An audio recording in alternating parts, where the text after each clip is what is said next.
You're listening to the Braver Angels podcast, a new way of talking politics. I'm your host, John Wood Jr.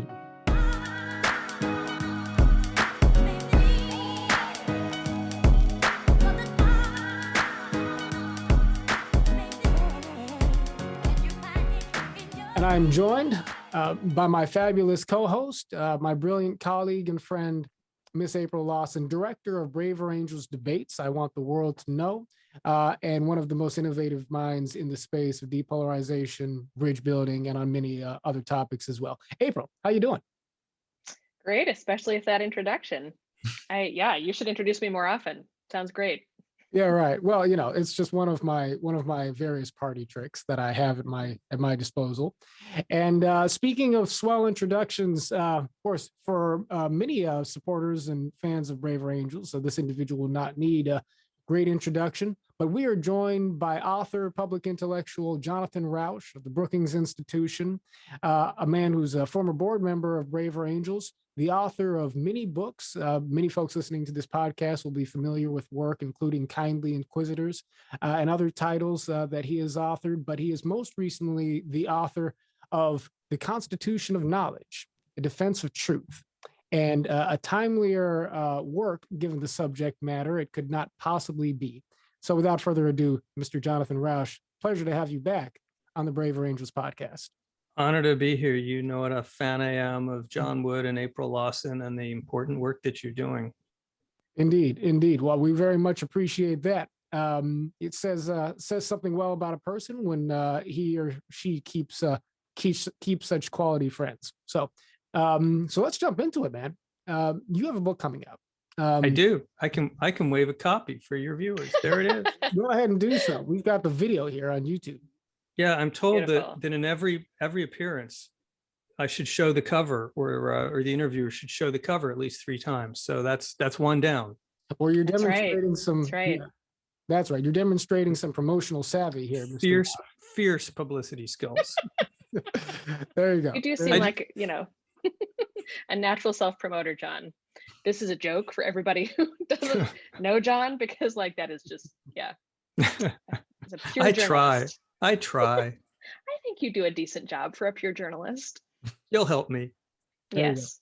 Well, it doesn't always come natural to folks, but by the end of this conversation, I imagine you'll rack up a few sales, because this book deals with a subject matter that will inevitably, I think, be of concern to listeners, to this podcast, members of Braver Angels, and to folks just sort of, I think, throughout political society who care about our culture of truth, the integrity of information in our society, and our ability to have relationships with one another across the political divides. But that's me just giving it a little bit of a sense of, the flavor that I anticipate from this book. I have not had a chance to read it yet. So, John, tell us, what does the Constitution of Knowledge deal with? What's the story that you tell in this book? There are 3 big points in this book, John and April. Point number 1 is it's not a marketplace of ideas. It's a constitution of knowledge. And they're the ideas that we imagine, if you have free speech, that's enough. We'll all get along and knowledge will appear as if by magic. Not true. You need a whole bunch of social settings. You need a lot of institutions and a lot of norms. It took 400 years to work them out. They're a lot like the US Constitution. But what they do is set down pathways for social cooperation and negotiation to make knowledge. And that's how we do it. We have this giant network of science, journalism, government, even law is involved in making facts and making knowledge. So that's number 1. You got to understand that, and you got to take care of it, because big rule number 2, and this is where Braver Angels comes in, you're being manipulated.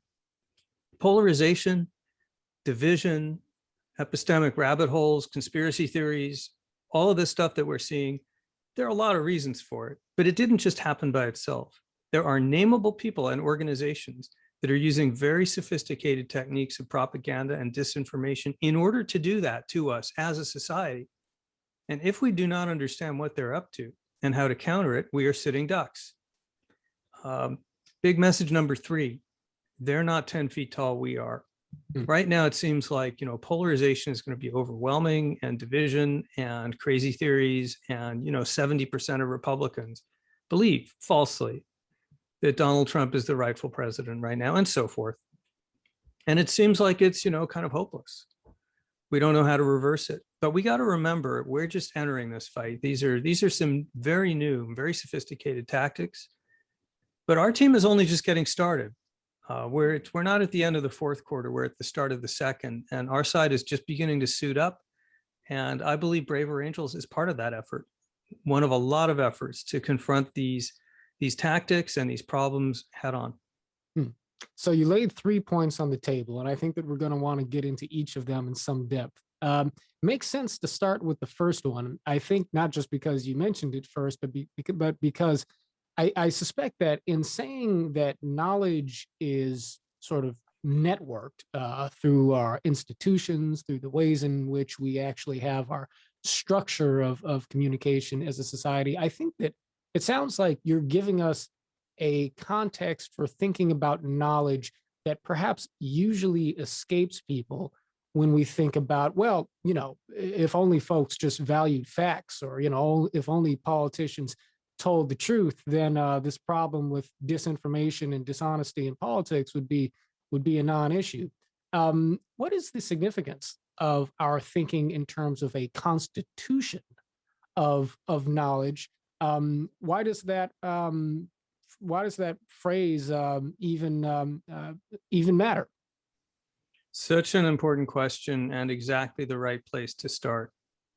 Every society, small or large, whether a small traditional tribe or a very large country, or even globe, like the modern era, has an epistemic order. Epistemic is the word that refers to truth or knowledge, how you figure out what's a fact and what's not a fact for public purposes. Like, a lot of people believe Elvis Presley is still alive, so do we send him a Social Security check?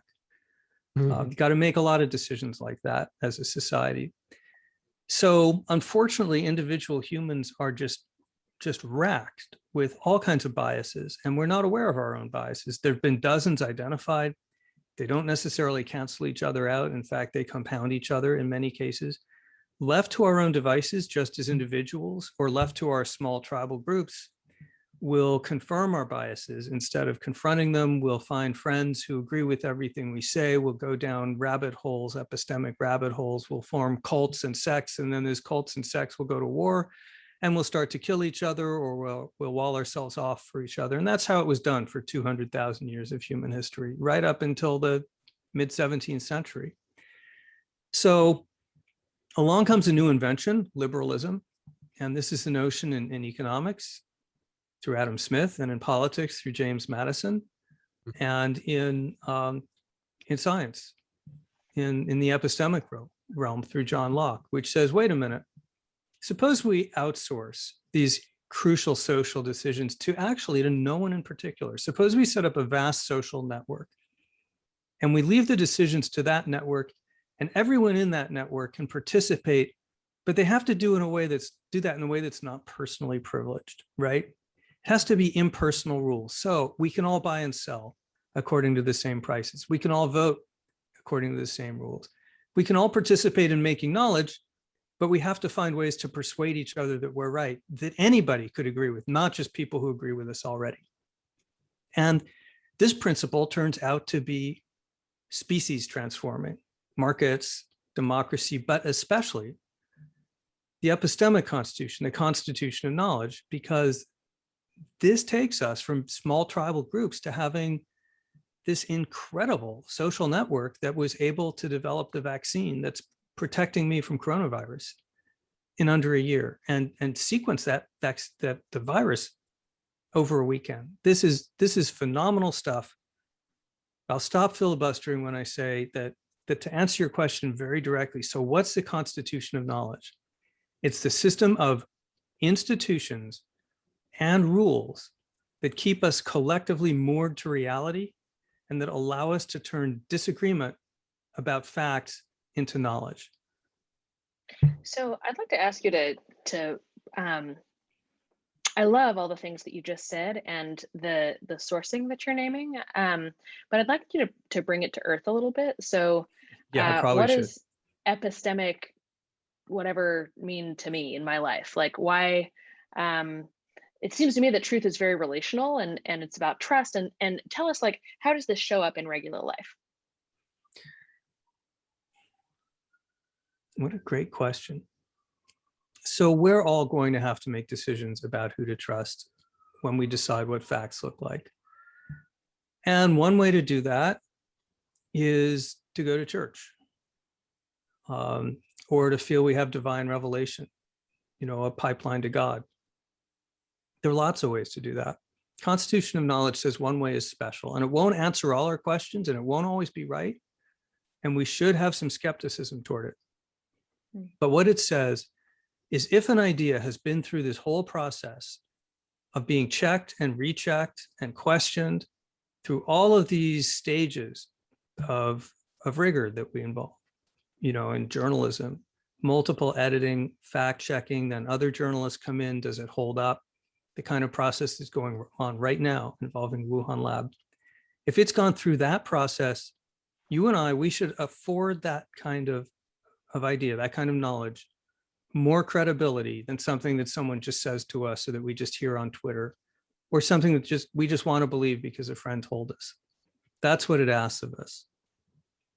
So it asks of us to trust certain sources as credible, more than others, right? Is that what you're certain saying? processes is credible. It's like very much, so I may disagree with the outcome of the election, but I should accept the legitimacy of the democratic process, in which sometimes I'll lose and sometimes I'll win.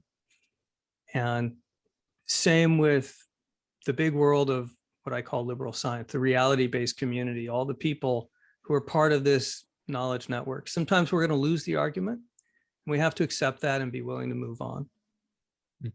It seems clear to me that you simply can't have a political society or any society or community that endures unless you, on the one hand, have what we might think of as objective standards for decision making, collectively speaking, that allow us, as you're saying, I think, to sort of invest confidence in the legitimacy of a certain outcome, even if we in our subjectivity might disagree with it, right? Yeah. And that B, our being able to have that sort of confidence in institutions has to itself, I think, be a reflection of the state of trust that may exist between members of a community themselves, and between individuals, groups, and classes, economic classes, professional classes, etc. Your second pillar tells us that the second thing that you argue in the book, so you've explained, is that we are being deliberately divided in America, that the polarization we are seeing is not an accident.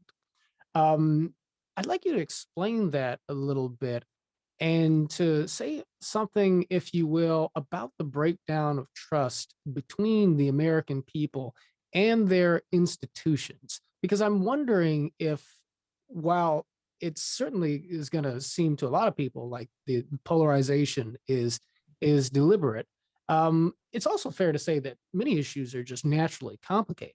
And our society is diverse, going through demographic changes. Seems like there are all sorts of things that could account for why it is we're starting to lose touch with our ability to communicate effectively with each other, without necessarily attributing to malice what maybe could be attributed to accident or ignorance and whatnot. So what makes you so confident in this idea that it is deliberate polarization that is tearing us apart? The first thing I say is what you just said, John, is very important, and I agree with it. It's not only deliberate polarization. There's lots of stuff going on, and there has been for a long time. But if people ask, why have things gotten so much worse in the last 10 years or so? There are a few causes. One is the way social media is designed is very unhelpful from an epistemic point of view. But another is the weaponization of Russian-style disinformation tactics in US politics. This is completely unprecedented in America. We've never saw it before Donald Trump, and it's now being used at scale. So we can talk for a minute about what that means specifically. But maybe is now a good time to get into that a little bit and Go for the nitty gritty, man. Yes. We have Yes. time. Russian style, that's such a like juicy sentence. What does that mean? So many years ago, people like Lenin and people like Goebbels came to understand something really important, which is that what people believe and how they believe is largely a function of the environment that they're in.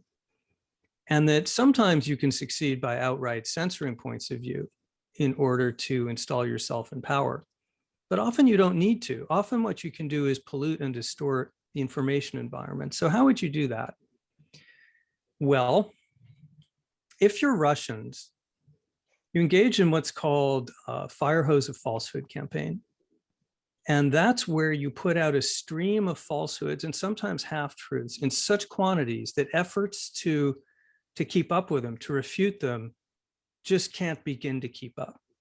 Now, the goal here is maybe you can persuade some people of things that are false. Like, for example, you can persuade them Trump won the election, but you can do something else, which is just as important and sometimes better, which is you can confuse people. You can make them disoriented. They'll throw up their hands. They'll say, I don't know who to trust anymore. I'm hearing all this stuff. This is why in 2018, Russian agents poisoned a dissenter and his daughter who were in the UK. They use a Soviet nerve agent. This becomes news and Russia has an explanation for it. In fact, they have a dozen explanations for it. It was a suicide. It was a lover's quarrel. It wasn't a nerve agent. It was a different nerve agent and so forth. And they're all inconsistent with each other, but they're putting out so much of this stuff at such a rate that everyone becomes confused and confounded. In the 2016 election, according to PolitiFact, which did a lot of fact checking, about roughly a quarter of what Hillary Clinton said that was checkable turned out to be mostly or entirely false. That's kind of the ratio you expect from a politician. We'd like it to be better, but only about 12% was really false. It's not great. We definitely want it to be better. 70% of what Donald Trump said was mostly or entirely false. This is fire hose of falsehood. He's clocked at, I think, 36,000 falsehoods by the end of his presidency, and the rate accelerates starting in April of 2020, before the election. And that's the pre-election campaign where he questions vote by mail on completely spurious grounds, where he's laying the groundwork for this massive disinformation campaign that we've seen after the election. That's pumping through every possible channel. The presidency, of course, Republican politicians, conservative media, even the courts. Lawsuits are used to pump out this flood of conspiracy theories, weird, inane, inconsistent with each other. And that results in what we now see. For Russians, when they do this, when they target American society with this, they do stuff like, for instance, notoriously, and I think it was Houston or maybe Dallas, they managed to stimulate opposing political protests across from each other on both sides of a street. They want to divide and disorient the target society because it weakens that society. What's happening now is very much the same thing. It weakens the society, makes people throw up their hands, they become disoriented, confused, they don't know who to trust. That's a very good environment if you want to create a cult of personality. So we need to understand this is entirely apart from what you think of Trump's policies or Republican policies. It has nothing to do with that. This is about techniques of manipulation. There are other techniques, we can go into them, but the bottom line is that all of this turbocharges these underlying forces that were already fracturing the society. And that's, by the way, it's what Russians do so well. They don't originate the disinformation campaign. They go out and look for divisions in the society, and then they find ways to use this information warfare to drive wedges and split the society. And that's what we're seeing a lot of. And that's what's making you guys' job a lot harder. Hmm. I have a follow-up question, but April, I welcome you to jump in first if you've got something you want to put forward. Yeah, I'm sorry about the long answers. It's complicated Oh, stuff. no, we specialize in long answers in the Brave Rangers project. All right, well, cut me off, you know. If Some of us do. Anyway, I try not to usually, but I guess I am now. I'm not talking about you, John. Don't worry. Oh, you're both named John. That's confusing. Anyway, Rauch. No, the follow-up question I would ask is, first of all, that is very sobering. And I had heard a quote from, maybe it was Lenin, that you don't need to make people believe what you believe. You just need to make them not sure who to believe in order to generate an environment where people will revert to more traditional lines of who you trust, which tend to be based on religion and race and all those things. I'm wondering what you would say around who's causing this and how, because I think your point that this is intentional manipulation is really important and something that we need to take really seriously. But I'd ask you, so talk to our Trump supporters who are listening, who tell us, is it, you said it's not just about Republican policies and it's not just the right. What else is going on? Well, on the left, you got what's sometimes called cancel culture. That's also, I argue in the book, a form of information warfare, because that's also about, so here's how I define disinformation. It's organization and manipulation of the social and media environment to divide, dominate, disorient, and demoralize a political opponent. Cancel culture is also a way of doing that because it uses social pressure to try to shut down one side of an argument, intimidate people so they don't know what's safe to do anymore. And once you do that, as the Soviets knew, you can make everyone unsure what everyone else believes. And that causes its own kind of confusion and disruption. And it allows minorities to pass off their views, small fringe groups like anti-vaxxers to pass off their views as very big and popular, and large majorities to think that, wow, well, everyone thinks I'm wrong. I must be wrong. So this is another way to confuse. So you've got that going on.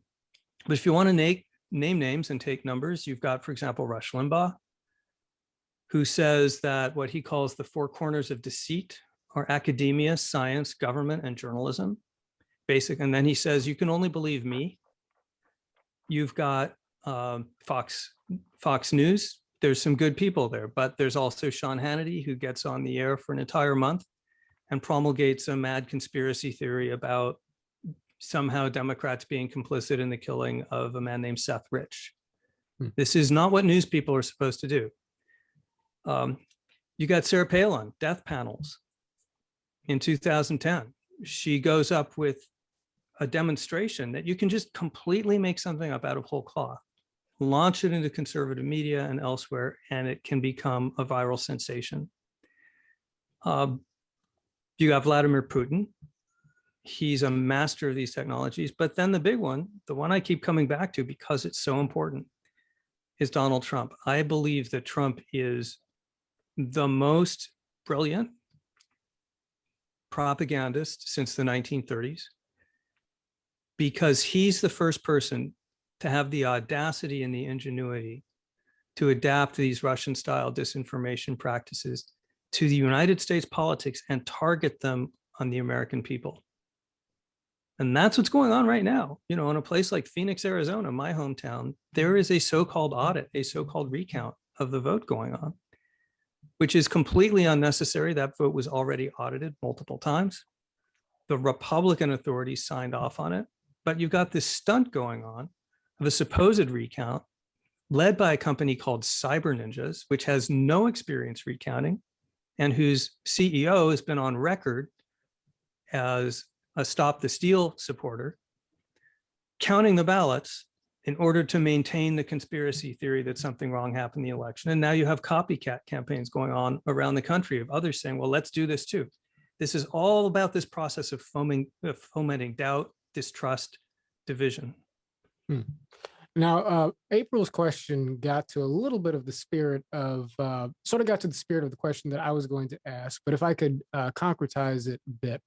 I imagine that you'll have some folks listening to what you're saying here, John, and you're making a damning indictment of not just Donald Trump, but his allies within the larger sort of infrastructure of support that is built around former President Trump within the Republican Party and the associated media outlets, and et cetera.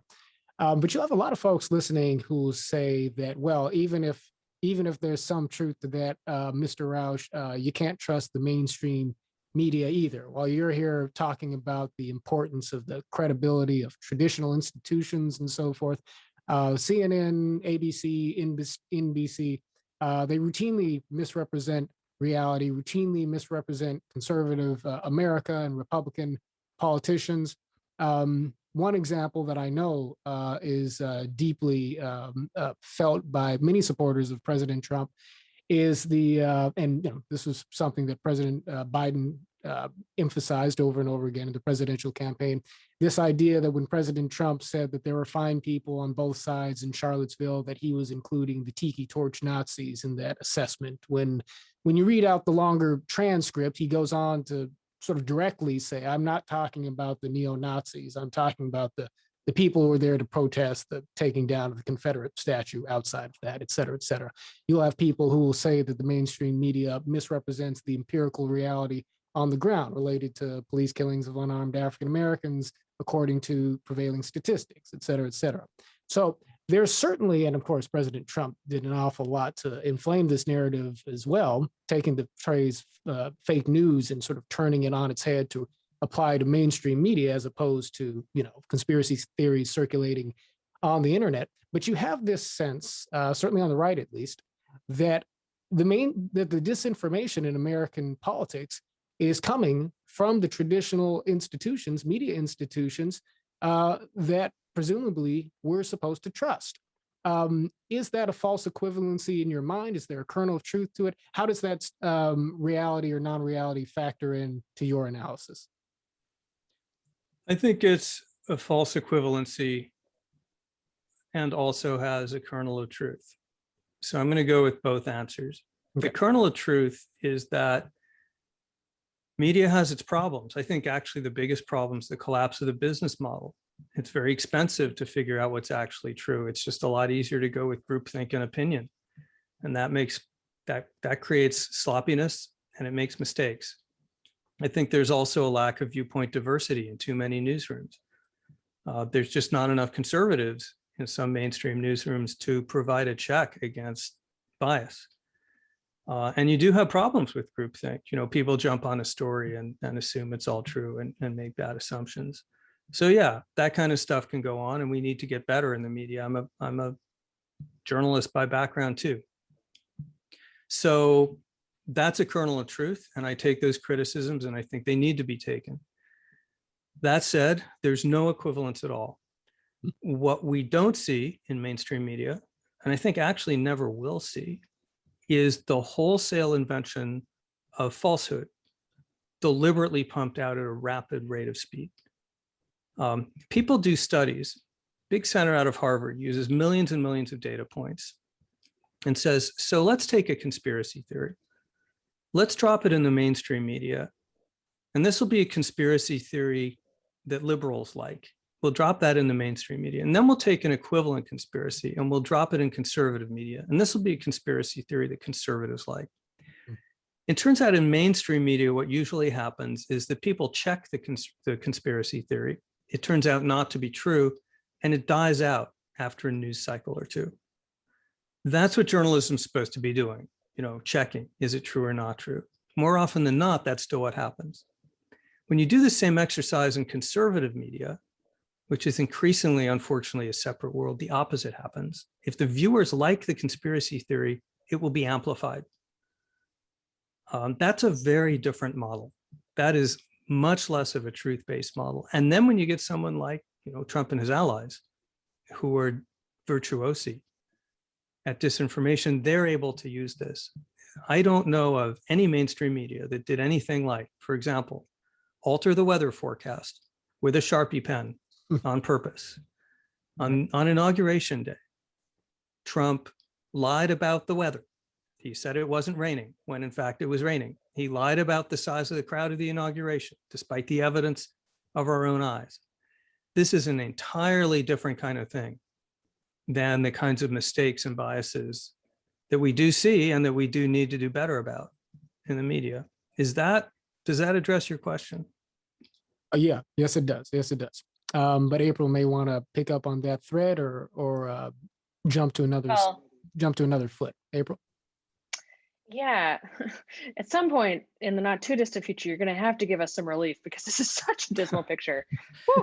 Yeah, well, I realize it may also sound partisan too, and you're wearing it does sound a partisan. red shirt, and this is a this is a problem because I'm not a partisan person. I don't think of this as a partisan analysis. I try to emphasize this has nothing to do with what you think about Trump on trade or anything having to do with policy or abortion. That this is about the kinds of tactics that are being used by certain people who happen to be on the right, but historically have often been on the left, and in some cases still are. But I realize there's kind of no getting away from it, that right now the major practitioners, for whatever historical reason, are in the Republican Party. So I'm kind of stuck sounding this way, somewhat to my own discomfort. I appreciate you saying that. I was going to ask about, so I really do think that, I mean, obviously I think all three of us think this, but that it comes down often to trust. And so I'm interested. So if you're a person, right, like a regular person, and you happen to be on the right and you don't like what's happening on the left, certainly on campuses, but also, you know, the Biden administration policies and all that stuff. And it's hard to know, suppose just for a second, that we are in this environment where it's really not that clear what's going on, at least as experienced by a regular person, right? Like you can read all kinds of stuff. What do you do? And in particular, so it's important to me to answer this question as though you're a conservative person. So for example, as though you think that abortion is murder, as though you think that that God is real and has actual opinions about how we should live our lives, and as though you don't really like the way society seems to be changing. And I don't mean racially, I mean like in terms of the fact that more and more people are unemployed, the businesses like the CEOs seem to make all the money, and that people don't seem to care about decency anymore. They don't seem to care about relationships. I'll stop. But like, what is a person like that like me supposed to do? Like what do you, Yeah, I mean, presumably you're not saying that people like that are idiots, obviously. Clearly not. No, of course not. But what have they been fooled / how do we approach this? Well, first thing to say is that there are tons and tons and tons of people on the political right and Republicans who are members of the reality-based community and who are standing up and not allowing themselves to get caught up in disinformation. And you can name them. Liz Cheney. I mean, she gave up a leadership post in order to tell the truth. History will look kindly on that. And that gives us an anchor to reality. The county supervisors of Maricopa County, Arizona, all 5 of them, 4 of them Republicans, stood up against the bogus audit that's going on and said, this is a scam. So there's tons of heroes on the right.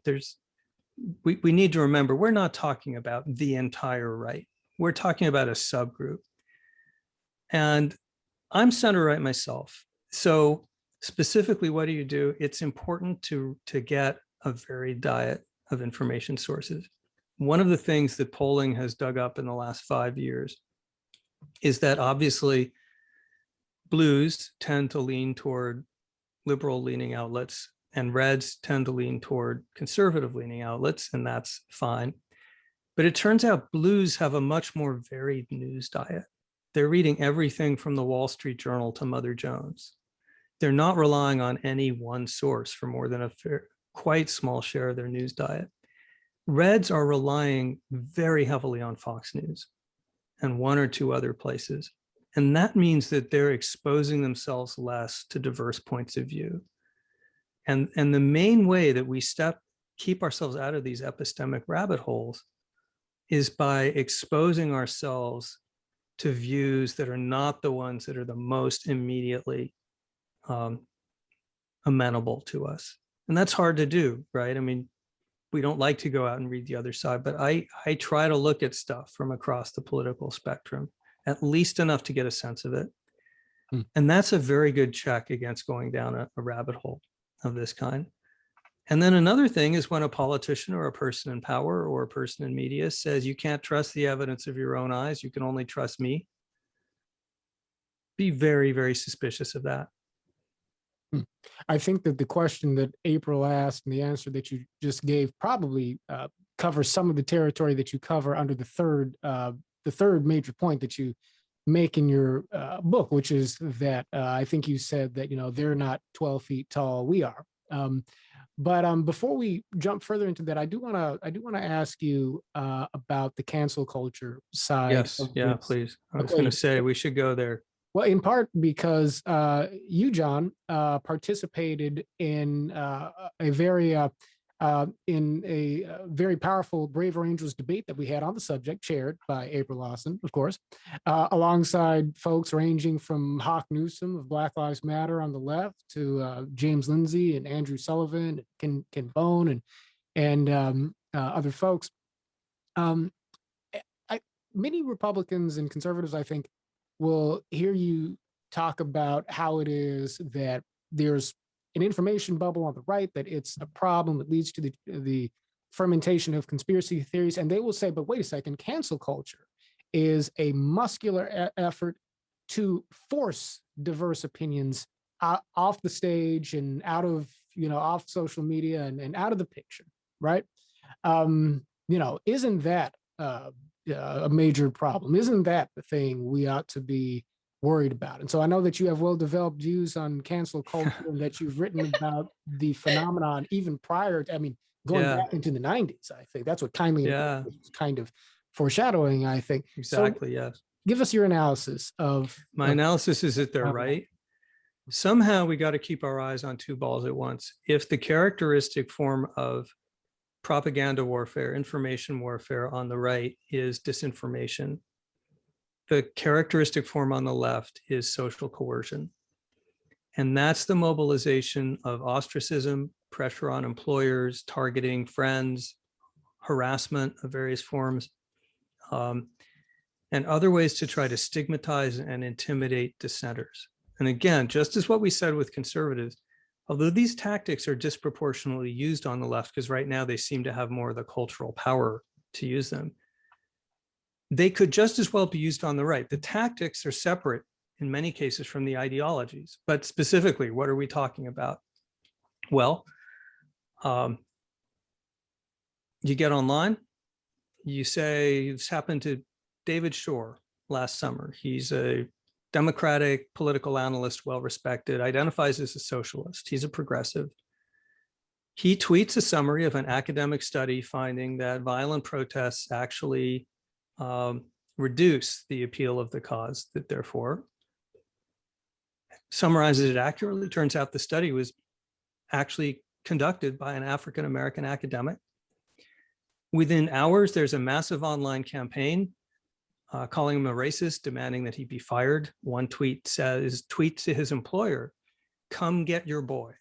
I'm not sure what that means, but it sure sounds like, let's get this guy fired. And he loses his job the next day. Well, these tactics are not just aimed at David Shore. These tactics are aimed at chilling an entire conversation. One of the things that's so important that's happened just in the last year or so, like with the Harper's letter, is progressives have realized that they don't get a safe conduct. The goal of this kind of information warfare isn't to say, here are the specific things you can't talk about. Other than that, you're safe. It's to lay an information minefield so that everyone will be on guard all the time and defer to the authority of this relatively small group of bullies who are able to use these tactics, these organized tactics, to impose their will. This is about minorities figuring out how to grab hold of the discourse and twist it in their direction and make everyone else intimidated. Huge problem in academia, especially where you have these hothouse university communities and activists can start an investigation of a professor just by saying this person made me uncomfortable in class. I think they might be a racist. The investigation is the punishment. But increasingly, we see it in the real world. The famous case of the San Diego utility guy, just a regular guy. He's driving along. He's cracking his knuckles, and there's a photo taken. He's holding his fingers. Can you see this like this out the truck window? Someone grabs a photo of it, puts it online, says it's a white supremacist hand gesture, and he's fired the next day, right? There's no reason for that except to show domination, except to show you can do it. So this too is a very serious problem. It's led to, right now in America, more than 60% of the public believes that they can't talk candidly about politics for fear of offending someone. And a third of Americans, and this is true, John and April, across all ideological categories, progressives are not an exception. A third or so of Americans believe that being politically candid could cost them their job or employment opportunities. Widespread chilling. And this is toxic to freedom of speech, and it's also toxic to the development of knowledge, because the only way we find mistakes is by challenging conventional wisdom, no matter who may be behind it. So yeah, I am terribly worried about that. I'm not as worried because it doesn't control a major political party, but we need to be able to keep both of these problems in our minds at the same time. And very quickly, John, what would you say to what would you say just very quickly to activists on the left who would say that, well, yes, okay, maybe there's some excesses, but the phrase cancel culture ignores the fact that, you know, sometimes when you make an omelet, you have to break a few eggs, and that the real story here is the massive societal inequity that exists between white people and people of color, between men and women, between different groups of privilege and different groups who are marginalized, and that being assertive and aggressive and demanding that we hold the line in terms of what opinions ought to have airtime in mainstream society is the only way that we can push our society towards a more equitable and just outcome for all groups of people. Well, I tell them their heart's in the right place, but they got the wrong idea about how to make the social change they want. I'm a gay rights activist since the early 90s. I was an intellectual leader in the campaign for gay marriage. And I can tell you that the only way to change people's minds is to be willing to have a conversation with them, not to suppress them. A big reason why a lot of people are voting for Donald Trump right now is that they're sick of being policed. They feel like they can't say anything, and they've had it. Suppressing viewpoints doesn't work. We do have a problem with hate speech in this country, but the problem is not the speech, it's the hate. And you deal with that by dealing with the fear and ignorance. And that means we're just going to have these conversations. Chilling them is going to make it worse and not better. And chilling is also the wrong thing to do, because we live in a pluralist world. No one should be in a position of saying, not just, I think you're wrong and here's why, but if you disagree with me, you're out of a job. And by the way, anyone who Googles you from now on, the first thing that comes up is going to be fired for racism. That's not consistent with a free society. You're making a compelling argument, but I actually, and I want to continue to be a contrarian on this subject for a minute. We know we can count on you. Oh, thank you. Yes, it seems to me that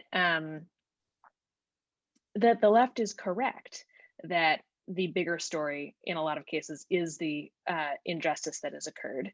And it also seems to me that the way that the civil rights movement achieved its goals wasn't by persuading every last person that, you know, Blacks and whites should be able to use the same facilities, be they schools or bathrooms or any of the rest of it. And so I'm of two minds on this issue. And so I know that I'm speaking from one of them.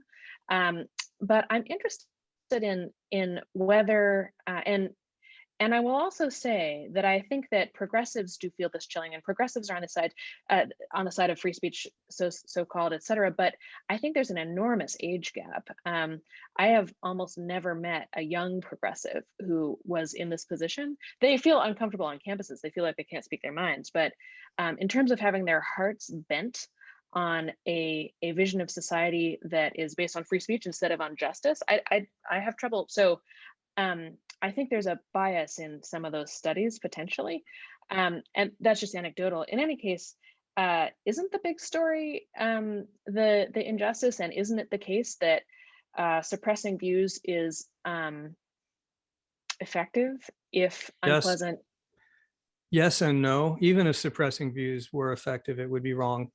because that's a fundamental intrusion on human freedom. And you can't have knowledge in a society where only one point of view is allowed, but it's not effective. Don't take my word for it. The famous quotation from John Lewis, who knew something about this, who said, without free speech and the right to dissent, the civil rights movement would have been a bird without wings. Nelson Mandela said the same things. Frederick Douglass, I won't get it exactly, he's more articulate than I am, but he said that if free speech were allowed in the South, the shackles of slavery would come undone within 5 years. The South was permeated and toxified by the repression of any abolitionist point of view, any form of dissent.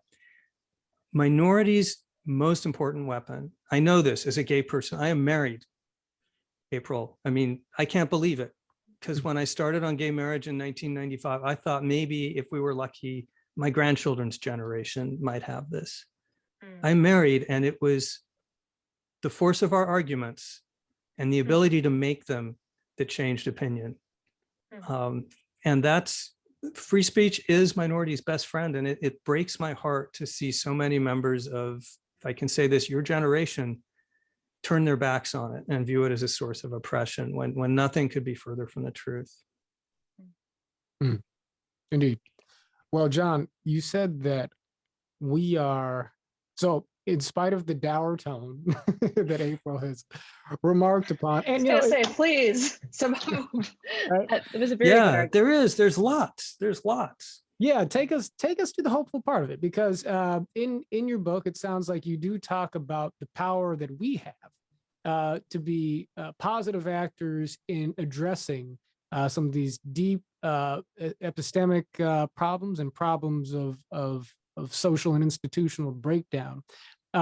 What is our power? What can we do? How should we be understanding our own capacity to bring effective change to this situation as members of Braver Angels and as ordinary Americans near and far?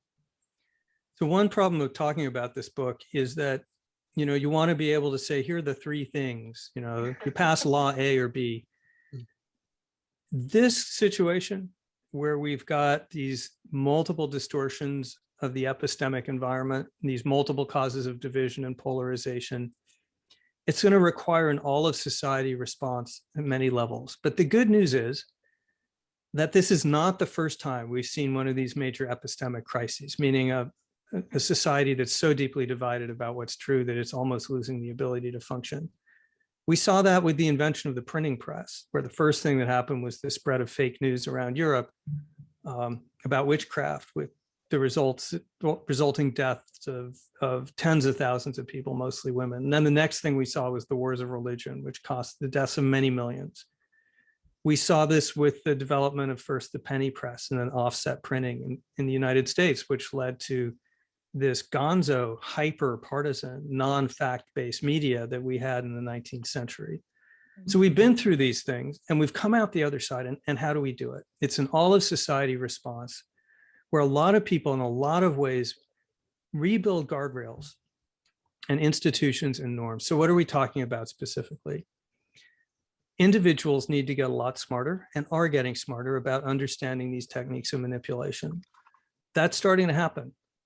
The media has to get smarter about being careful where its information is coming from, not just reporting on a conspiracy theory and repeating it because someone says it's true.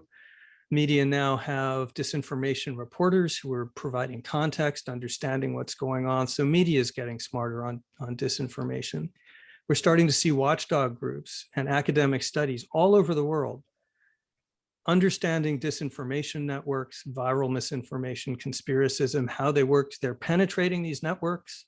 They're able to often alert social media companies when the next big disinformation campaign hits the line. We're starting to see that. Governments are starting to get wise to it.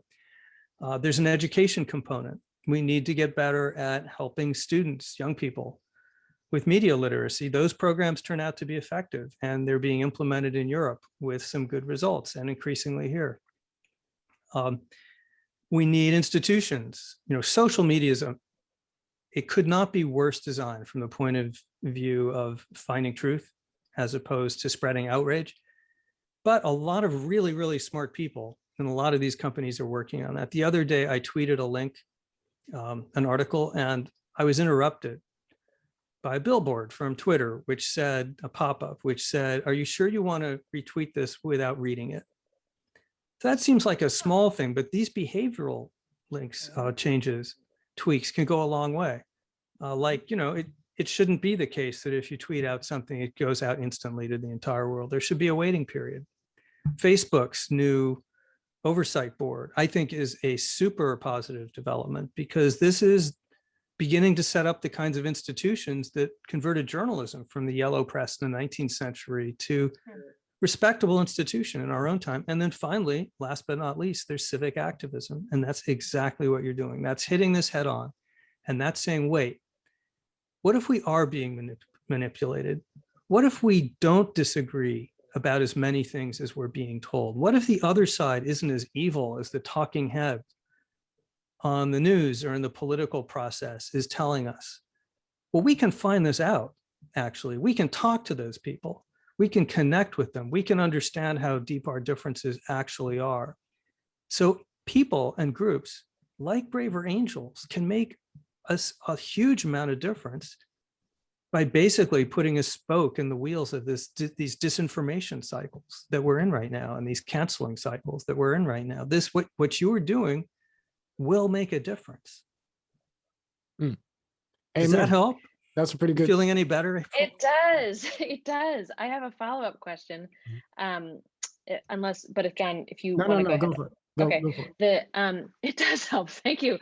As soon as we started with the Russian fire hose of falsehood, I was like, oh, this is not, how are we ever gonna get out of this?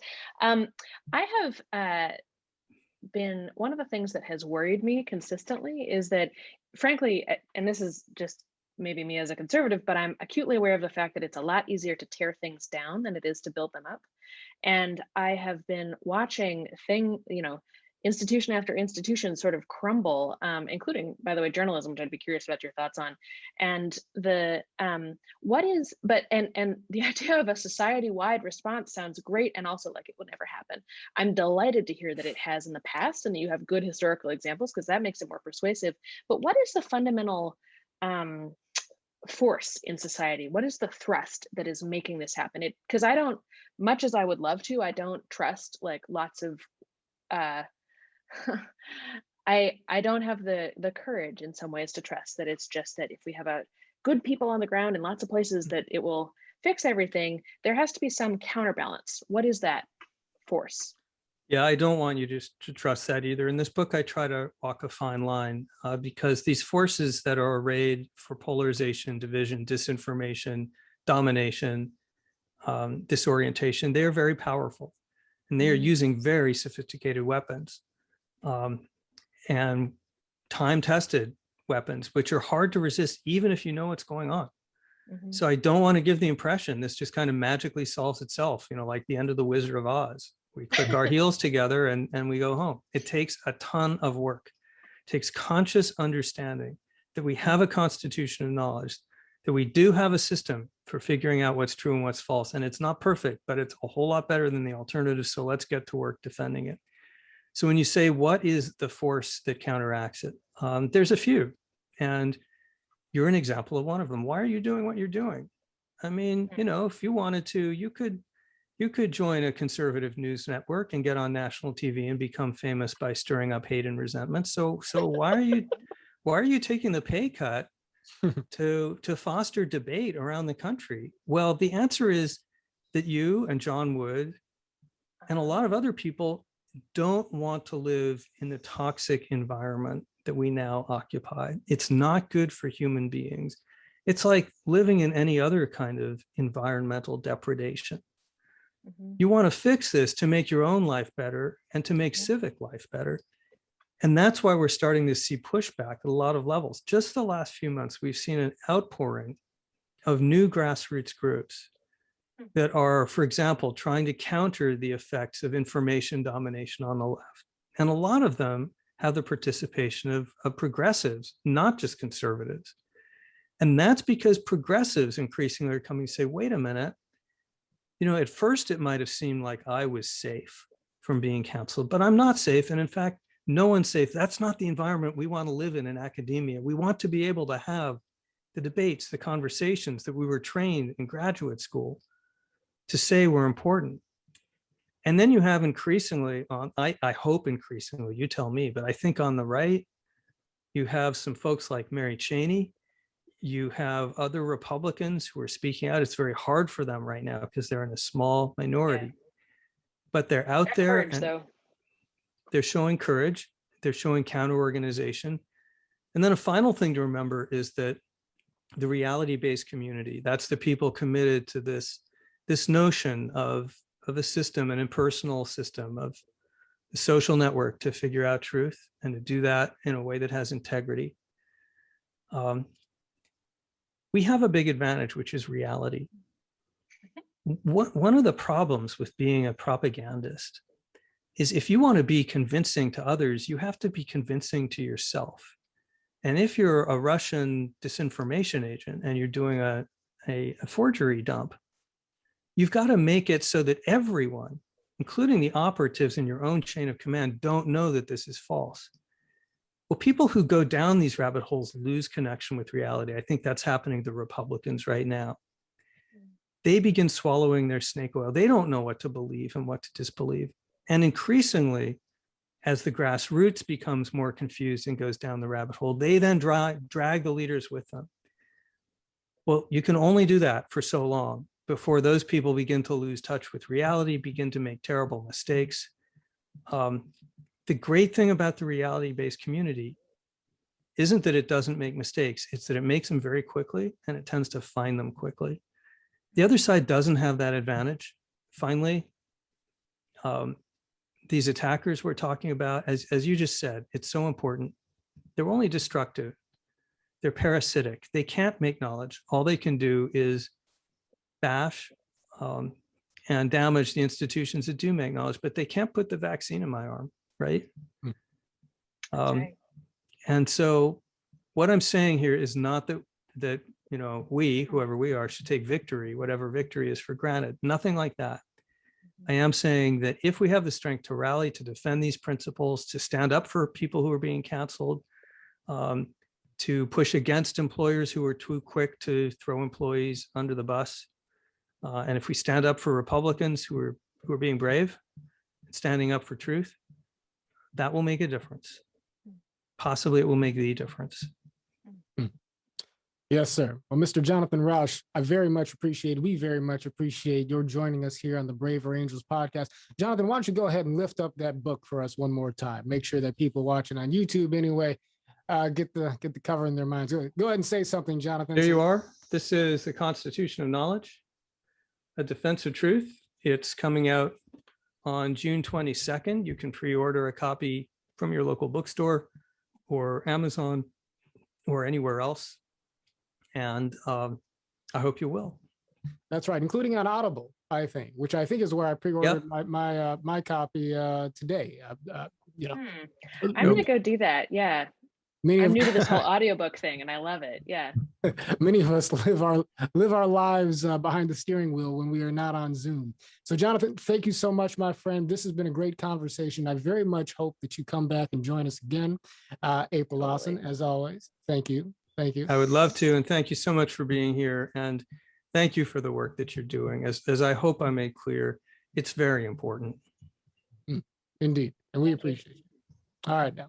And for folks who are interested in the work of Braver Angels, who want to support our mission to bring the American people together, to depolarize our politics, and to rebuild the fabric of our relationships and our communities from sea to shining sea in this country, go ahead and join us as a member. You could find us at braverangels.org. Also, remember to like, share, and subscribe to this podcast. We are building a house united. Until next time.